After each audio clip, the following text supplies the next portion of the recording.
For this Hall of Trials rotation, you now need 2 Ranger heroes, which isn't too much of an issue because both the manual and auto teams were already using 2 Rangers. But the increase in attack is now proportional to resources, which means that Loka is no longer getting the attack boost, and it is tied to Fenris instead. I didn't check exactly how much it is, but I'm just going to assume that it's 30%, because that's what it was before, and based on these scores, it's probably 30%. So the main difference between Loka and Fenris is your supports have to be a lot faster with Fenris, because in Fenris you have to S3 to break barrier, and then your next turn is when the break phase ends. Loka, you had to S1 to get your cooldowns back, and then S2 for attack buff, and then S3. So you had much more time to work with, so your supports would be a little bit higher damage and lower speed. And you also just had more turns to work with in the break phase, so you could spend some turns optimizing your damage and hitting Harsetti. But you can't do that with Fenris, so aside from the attack loss, you will also lose out on a little bit of damage in the break phase.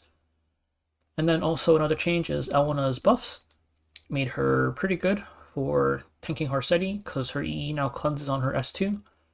And especially with Fenris, because they can just alternate turns cleansing the burn, so it's much easier for Elena to survive, even without that much bulk. And then if you are curious, if you have to use Fenris over Loka, for top 5%, no, the top 5% cutoff is always pretty low. So you can just use the Loka team that you used last time and it'll be fine. It'll just do a bit less damage. And for top 100, I would say for some people they can use Loka, most of them no. So Tsukinoyo here scored 79 million last week, or last rotation rather, and the cutoff for top 100 was about 66 million. And if we look at this week, he dropped down to 70 million with the exact same team. So it's a pretty big damage drop off. And if you are going to drop below 66 million with Loka, I would recommend doing a run with Fenris if possible to secure your top 100. So Tsukinoyo and Bitaku are probably fine, but beyond that, this is where it starts getting a little bit risky with the Loka team. And now we can just take a look at their stats. First up is Fenris. For skill enhances, I just have him in Grace of Growth. The important one is his S3. You need this maxed, the rest doesn't really matter that much. And then usual full DPS gear with as low speed as possible, especially for Fenris since you are limited only within 1 turn in the break phase. I think it's harder to get all 10 turns in. Of course, if you're not going for top 100, then you don't need all 10 turns. But if you are, then it's more important than Loka, I think, to have him be closer to base speed. And of course, don't use Torrent set because the damage increase is very, very, very small. You're going to be better off going Crit set instead. And for Artifact, Cruel Mischief after its buffs is very good. And we can take a look at Elena next. Elena is being used also because of her team attack percent imprint, so she can give Fenris a little bit more damage. So for Elena, I've got her on Warhorn for the attack boost. And she also has her EE that dispels 1 debuff when using her S2. This is mandatory. This cleanses the burn so that she won't take as much damage. And you need 100% crit chance as usual. And for speed, I gave her about 250 speed. Her bulk isn't that important because with the cleanse from this and also the cleanse from Fenris S2, the burns will never actually detonate on her, so she doesn't need that much bulk. The speed is much more important. And then her skill enhances don't matter that much because this shouldn't be that much of an issue for survival. I never really got close to dying. And then this doesn't really matter because you don't really use her S3. You can use her S3 to break stealth maybe if your turns line up. And we can take a look at Straze next with his team attack percent imprint. If you're struggling with Straze, you might find it a bit easier to use somebody like Faithless Litica who has extra turn. But I have Straze at SSS and my Faithless Litica is only A, so I'm using Straze instead. Card of Small Miracles for the attack boost. This is slightly higher flat attack than Warhorn, which is why he's holding this instead of Katie's. And I have him at 258 speed. Like I mentioned, with Fenris, you need to be a lot faster. 100% crit chance, speed crit sets, and then the rest of the stats into damage. His bulk doesn't really matter because Elena keeps you very, very healthy.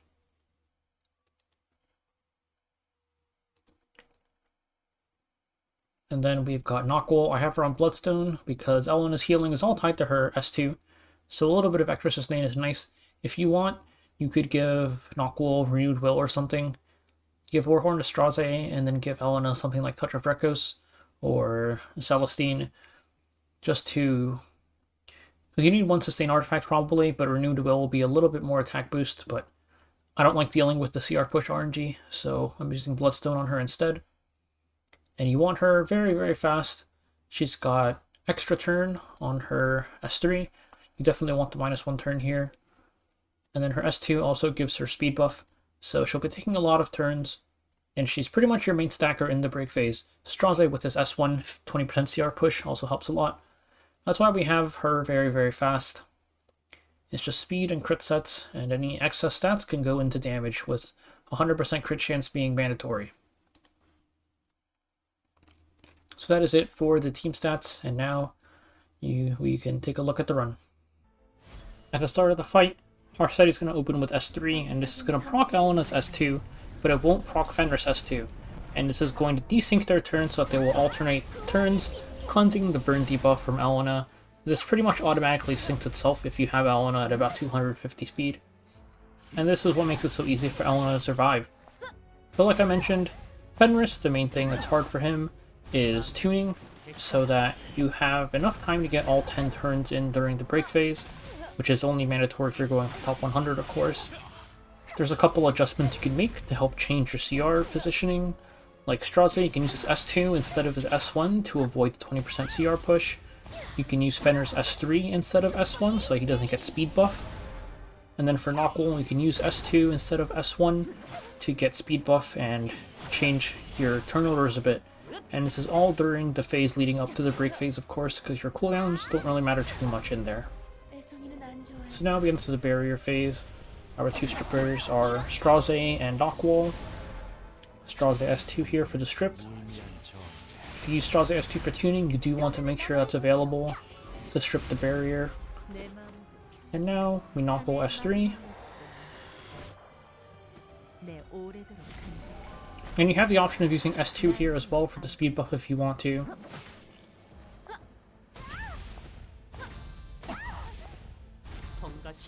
Fenris will CR push up here, so he cuts Straze. And S3 to break the barrier.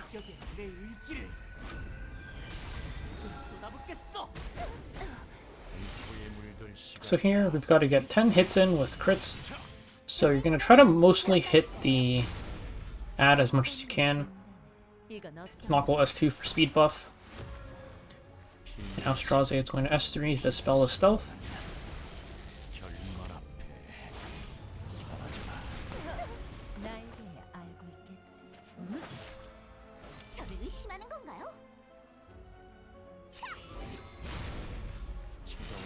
And here Straze cuts Nahkwol so we can hit the add safely. And Nahkwol will S3 to dispel the stealth. So at this point, we have enough time to get all 10 hits in without hitting the add anymore, so we can just put our hits into Harsetti instead for a little bit of extra damage.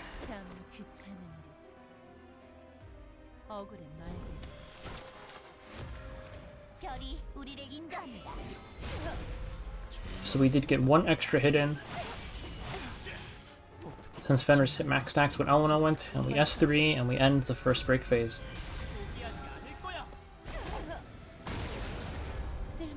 Once again, Harsetti is going to open up with her S3, and this will proc Elena's S2, which will desync Elena's S2 with Fenris' S2 again, and your Elena's going to be safe for this phase as well, and this happens in the third phase too. The only thing to mention here is that you'll see me do this in the third break phase, but if you want, you can hit the add to proc its stealth during either this phase or the barrier phase, so that you will have a fresh count on the stealth going into the break phase itself.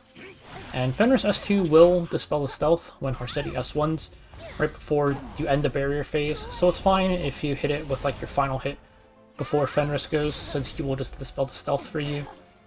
And then from here, the run's pretty much the same as usual, so I will let it play out until the end. 우스운 장난이구나.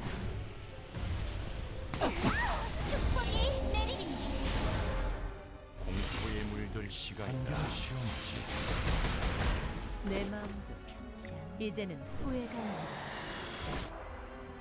참회를 할 시간이지. 잠깐이면 된다. 저 하늘 너머를 보세요.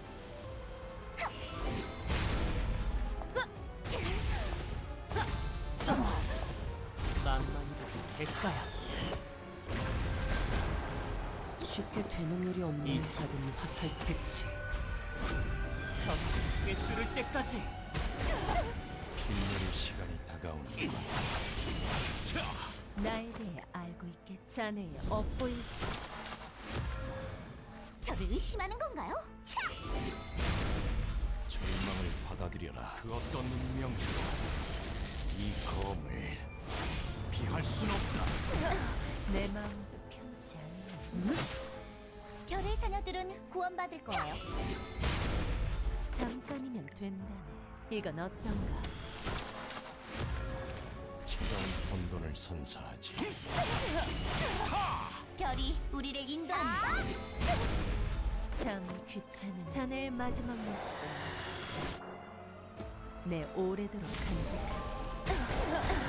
잠깐이면 된다네. 억울해 말게. 난 너 관심 없는데? 이 일격에 내 의지를 쏟아붓겠어.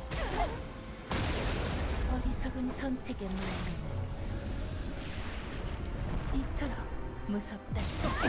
일어서거라. 공포에 물들 시간이다.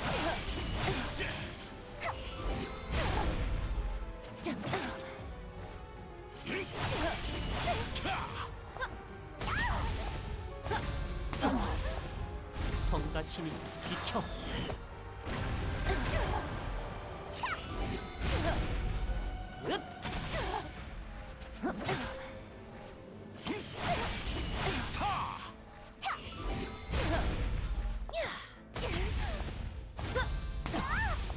축복이 내리리니.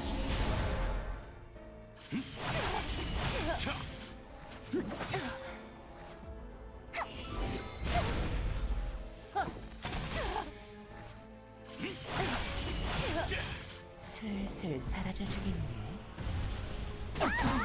내 마음도 편치. 이제는 후회가 난다. 참회를 할 시간이지. 나에 대해 알고 있겠지. 자네의 업보일 절망을 받아들여라. 공포로 돌아가게. 별의 자녀들은 구원받을 거예요. 참 귀찮은 일이지.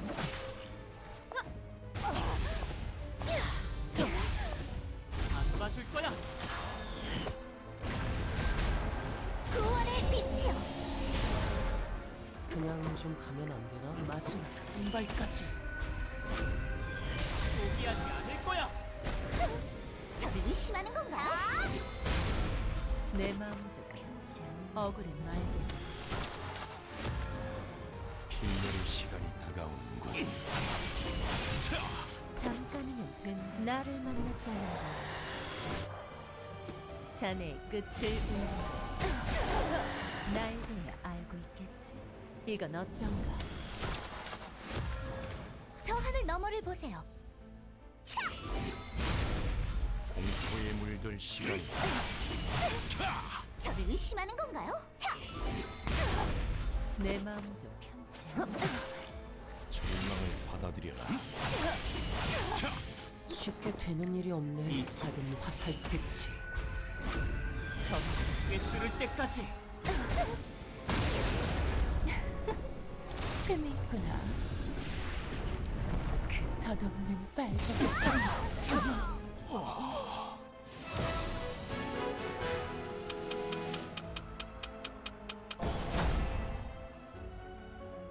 That is it for the top 100 team. This should be the final rotation for Harsetti based on the previous two, because this is the third rotation, so we'll see what boss comes next. In terms of doing something like this, where the advantages heavily favor a specific unit, beyond the content already being designed around that unit, in this case Fenris, not quite sure how I feel about it. I don't really mind it that much when it's an RGB, because RGBs are much easier to get. But something like Abyssal Euphine, where the content was designed around New Moon Luna, that would have been kind of lame if you needed New Moon Luna to get top 100. Of course, that content got obliterated by Serene Purity added, but this is something that is happening now, I guess, and I will see you guys for the next boss.